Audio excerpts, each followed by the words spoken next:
Kami kelompok 5 beranggotakan 5 orang, ada Filipi, Aurelia, Mikaela, Brami, dan juga Dewi. Video ini akan menjelaskan mengenai ciri khas, perkembangan, dan kebutuhan anak generasi Alpha. Nah, generasi Alpha ini adalah kelompok demografi yang lahir setelah generasi Z, yaitu sekitar tahun 2010 hingga 2025. Mereka adalah anak-anak dari generasi milenial dan tumbuh di era yang sepenuhnya digital. Seorang guru yang berhasil atau dapat mencapai tujuan pendidikan harus dapat memahami perkembangan jiwa murid, karena murid mempunyai ciri khas yang bersifat umum dalam usia mereka masing-masing, baik dalam pertumbuhan jasmani, ciri khas mental, keadaan emosi, dan pergaulan, serta pertumbuhan rohaninya. Ciri khas ini bersifat umum, karena setiap murid berbeda-beda. Kecepatan pertumbuhan antara pria dan wanita juga berbeda. Perbedaan latar belakang keluarga dan masyarakat juga mempengaruhi, maka tidak heran ada perbedaan yang menonjol di antara murid-murid seusia mereka. Kita masuk di karakteristik generasi Alpha. Yang pertama, fasi teknologi atau generasi digital. Seperti yang telah saya katakan di awal, bahwa generasi Alpha adalah generasi yang sepenuhnya sudah berbasis digital. Nah, anak-anak yang lahir di generasi Alpha pada umumnya sudah tahu atau sudah lebih mahir menggunakan gadget dibandingkan orang tua mereka, karena mereka terlahir di era yang sudah full digital. Yang kedua, sosial generasi Alpha. Nah, hal ini merujuk pada cara generasi Alpha berinteraksi, berkomunikasi, dan membangun hubungan dalam masyarakat. Karena mereka lahir di era digital, pola sosial mereka sangat dipengaruhi oleh teknologi.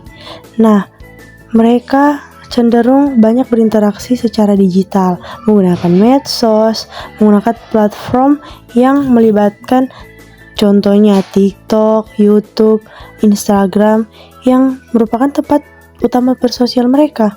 Kemudian, mereka sangat memiliki jaringan pertemanan yang luas dan global, bukan hanya di satu daerah saja, tapi sampai ke luar negeri.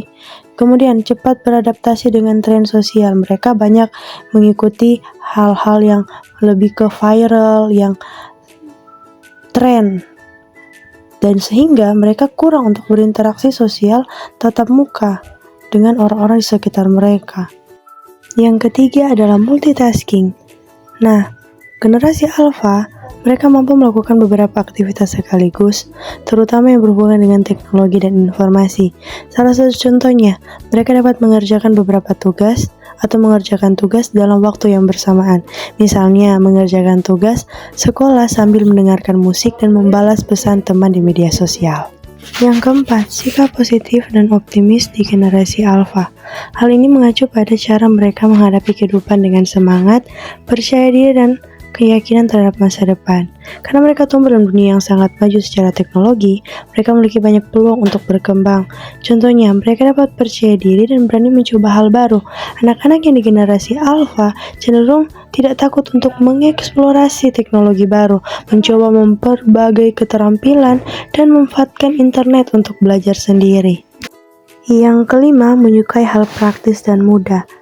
Bisa dikatakan anak-anak generasi Alpha suka sesuatu yang instan.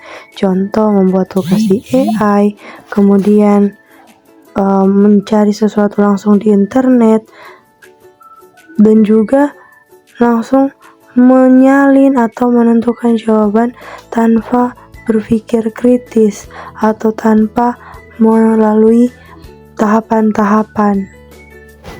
Yang keenam yaitu suka dengan kebebasan. Anak-anak generasi Alpha cenderung untuk suka dengan sesuatu yang bersifat bebas, tidak terlalu mau dikekang. Yang terakhir, anak generasi Alpha dikenal kritis dan detail, di mana mereka banyak terbiasa mencari informasi sendiri. Mereka tidak mudah percaya begitu saja dan sering memeriksa fakta di internet. Mereka berpikir logis dan analitis. Terpapar teknologi dan pembelajaran interaktif membuat mereka lebih analisis dalam sesuatu, sehingga mereka mampu memperhatikan detail atau terbiasa dengan visual menarik dan informasi cepat. Nah, kemudian cara mendidik generasi Alpha. Bagaimana sih cara mendidik generasi Alpha? Yang pertama, memahami karakteristik generasi alfa. Seperti 6 hal yang tadi yang telah dijelaskan, hal itu harus diperhatikan oleh guru untuk menentukan metode yang paling tepat dalam mengajar anak-anak generasi alfa.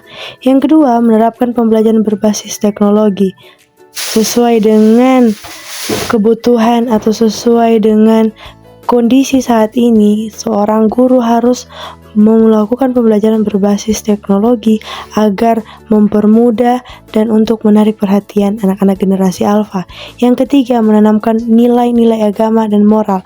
Ini adalah hal penting bahwa setiap anak generasi alfa harus ditanami nilai-nilai agama atau sesuai dengan firman Tuhan bagi anak-anak Kristen, sehingga kehidupan mereka memiliki moral atau etika yang baik dalam kehidupan mereka. Yang keempat, menerapkan metode pembelajaran yang inovatif. Metode inovatif berbicara tentang kreatif dari seorang guru. Seorang guru harus berpikir kreatif dan pembelajarannya tidak boleh monoton dan tidak boleh itu-itu saja. Seorang guru harus berkreasi, mengganti-ganti metode pembelajaran agar anak-anak di generasi alfa tidak bosan. Oke, teman.